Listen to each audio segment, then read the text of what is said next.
Bonsoir et bienvenue à votre capsule chiropratique. Alors cette semaine, je reçois la docteure Cynthia Pitt, toujours avec nous pour nous donner de l'information sur la chiropratique. Et le sujet de cette semaine, l'horticulture, mais sans les courbatures naturellement. Alors bonsoir Cynthia. Bonsoir. Ça va bien? Très bien, et vous? Ça va très bien. Donc, on parle d'horticulture et je crois que c'est une passion pour vous. Hein? Ah, une très grande passion. J'en parlais, je vais donner les conseils, mais à la maison...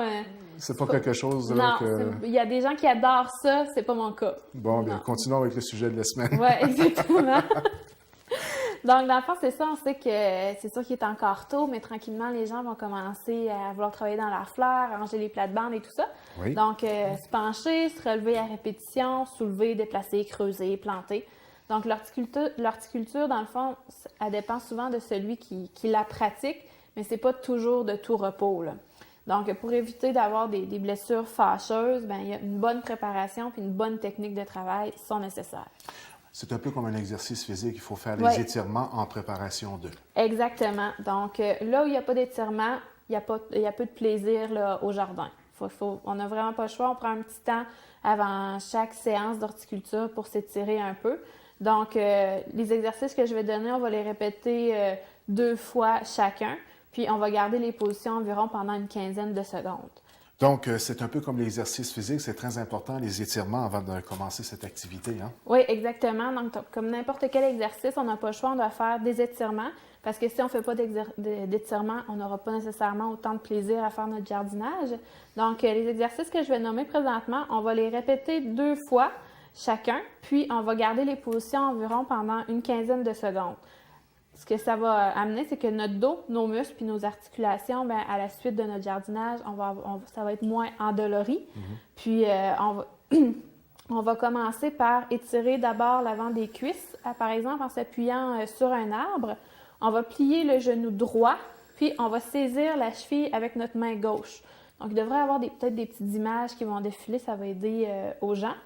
Donc, puis ensuite, on va répéter ce même exercice-là avec l'autre genou. Maintenant, pour l'arrière des cuisses, bien, à ce moment-là, pour être étiré, on va se tenir bien droit. Puis, tranquillement, on va se pencher vers l'avant en tentant d'aller toucher nos orteils avec le bout des doigts. C'est sûr qu'il faut faire attention. On ne descend pas trop bas non plus. On y va selon les limites de notre flexibilité parce qu'on ne veut pas risquer de se blesser en faisant les étirements non plus. Ensuite de ça, pour étirer les épaules, bien, on va laisser tomber les bras. Puis, on va faire... des rotations avec les épaules vers l'avant et vers l'arrière. Finalement, on va allonger notre bras droit au-dessus de notre tête, puis on va se pencher vers la gauche en étirant la tête. Donc, on va se pencher de chaque côté là, avec le bras approprié. On fait le même exercice vers la droite et vers la gauche. Ça va permettre à chaque côté de notre corps d'être bien préparé à l'effort puis au mouvement inhabituel. D'accord. Il faut vérifier aussi si on a les équipements adéquats pour pratiquer le jardinage. Hein, oui, parce qu'on sait bien que maintenant, il y a toutes sortes d'outils qui sont ergonomiques pour effectuer ces travaux-là. Pour nous faciliter la vie. Donc, il faut choisir des outils de jardinage de qualité, puis ce qui va être bénéfique pour notre jardin, mais aussi pour nous, pour principalement notre santé neuromusculo-squelettique. On va s'assurer que la grandeur puis le poids sont convenables pour nous. Puis, on va aussi toujours choisir l'outil approprié au travail à accomplir, bien entendu. On va privilégier des outils ergonomiques avec, comme par exemple, des poignées rembourrées ou encore des mécanismes à ressort. Puis, on va essayer aussi de se munir d'une bonne charrette ou encore d'une brouette sur 2 roues pour transporter les charges lourdes. C'est sûr qu'il ne faut pas hésiter à séparer les grosses charges, des fois en 2-3 voyages là, pour diminuer l'effort. Ensuite de ça, on va essayer de porter des vêtements qui sont amples, avec une bonne paire de chaussures confortables, avec une semelle épaisse. Puis aussi, on va essayer d'avoir un bon support là, au niveau des chevilles. Donc, c'est sûr que, bien entendu, on va se couvrir la tête avec un chapeau barre large. On va mettre des gants. Si on doit travailler à genoux, on va mettre des protège-genoux. Ou encore, on va utiliser un tapis de sol qu'on va mettre par terre. Puis, bien entendu, on n'oublie pas la fameuse crème solaire. Ouais, pour se protéger du soleil parce que c'est pas long là, qu'on est toujours penché. Des fois, le chandail relève un petit peu dans le dos ou le cou avec des plaques rouges, des bons coups de soleil. Donc, il faut faire attention à ça aussi. Tout ça pour en revenir au slogan « Bouger plus, mais bouger mieux ». Exactement, c'est ça. Oui. Donc, il faut positionner son corps, si on positionne son corps correctement, c'est-à-dire ça va réduire la tension au niveau des muscles puis des articulations. Donc, c'est pourquoi il faut utiliser la bonne technique. Donc, on est mieux de s'agenouiller pour jardiner que de simplement se pencher puis de prendre à ce moment-là vraiment des risques de se blesser au niveau du bas de dos. On va utiliser, comme je l'ai dit tantôt, des protecteurs de genoux ou un tapis de sol afin de réduire les tensions. On va garder le dos bien droit en travaillant principalement avec nos abdominaux. Puis, on va s'arrêter quand même de façon fréquente là, pour prendre des pauses. Le temps de regarder pousser les légumes. C'est ça, exactement. Peut-être pas des pauses aussi longues parce que C'est long. là, il va y avoir pas mal de mauvaises herbes, là, mais bon.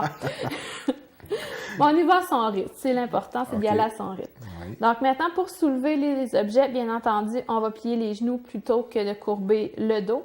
Puis, on va essayer de transporter la charge le plus près possible du corps, idéalement. Puis la brouette à 2 roues, là, je la recommande parce qu'il y a vraiment une grosse différence avec celle-là seulement à 1 roue. Là. J'ai jamais expérimenté celle à 2 roues. J'ai elle à une beaucoup roue, plus mais facile, c'est- beaucoup ouais. plus stable, puis on peut mettre un peu plus de poids à ce moment-là. OK, bon, ben parfait. C'est sûr qu'on va essayer d'éviter de soulever une charge lourde immédiatement après être resté une longue période plié ou agenouillé. Surtout, on va garder encore une fois le dos bien droit en tout temps. On va essayer aussi d'alterner souvent entre du lourd au léger. C'est-à-dire qu'on va changer de position des mains aussi, puis du corps. Ça va beaucoup nous aider là, à réduire les tensions musculaires puis articulaires. Si on a un conjoint, un ami, un voisin qui peut nous aider, bien, pourquoi ne pas en profiter? Donc, lorsque ces personnes-là mettent la main à la pâte, bien, ça allège un petit peu notre travail à nous. Puis si, bien entendu, encore une fois, je reviens sur la charge lourde, si on a soulevé une charge qui est comme trop lourde, on demande de l'aide, on ne force pas pour rien sur cette charge-là. C'est sûr qu'on va essayer de se tenir debout sur quelque chose de solide, soulever lentement la charge, la garder près du corps, puis on va par exemple la passer à la personne là, qui nous aide. Jamais soulever une charge au-dessus des épaules, très très important. Donc c'est vraiment pour les charges, il faut faire très très attention au niveau du jardinage. Des fois, on a des rocailles ou des plates-bandes avec des grosses roches, puis à l'occasion, il faut les déplacer pour faire un petit peu de nettoyage. Donc faire attention avec ces roches-là. Là, si on en a 30 à soulever, on n'est pas obligé de les faire une après l'autre. On peut en faire quelques-unes, on va faire autre chose, on revient, on demande aux gens de nous aider. Puis passer 3 heures agenouillés, tout accroupi dans nos plantes, c'est peut-être pas une bonne idée non plus, là. C'est le même principe que quand on est au travail, assis ou quoi que ce soit. Si on a des positions prolongées à adopter, au moins aux demi-heures, aux heures, on se relève, on se dégourdit un petit peu, on essaie de faire des changements de position quand même assez fréquents. D'accord. Donc, en conclusion? Donc, dans le fond, les maux de dos touchent à un nombre d'horticulteurs quand même assez élevé. Donc, c'est pour ça que c'est important d'avoir une bonne préparation. Une douleur au dos qui dure plus de 48 heures, c'est vraiment la façon que notre corps a de nous dire « j'ai besoin d'aide ». Donc, à ce moment-là, on va consulter. Par exemple, en bénéficiant d'un examen de la colonne vertébrale chez un chiropraticien, vous allez vraiment contribuer à préserver la santé de votre dos. N'hésitez pas, dans le fond, à vous informer auprès d'un professionnel de la santé. Puis à ce moment-là, vous pourrez vraiment bien profiter de votre saison d'horticulture sans avoir à faire face aux fameuses courbatures. Et justement, pour contacter un professionnel de la santé en chiropratique, peut-être rappeler vos coordonnées à notre clientèle, oui? Je suis située au 497-201 rue Hôtel-de-Ville à Chandler et mon numéro de téléphone est le 418-689-2447. Eh bien, Cynthia, je vous remercie beaucoup pour l'animation, encore une fois, de cette chronique et je crois que la prochaine sera la dernière de la saison. Oui, déjà, là, c'est une autre saison qui se termine, une 3e.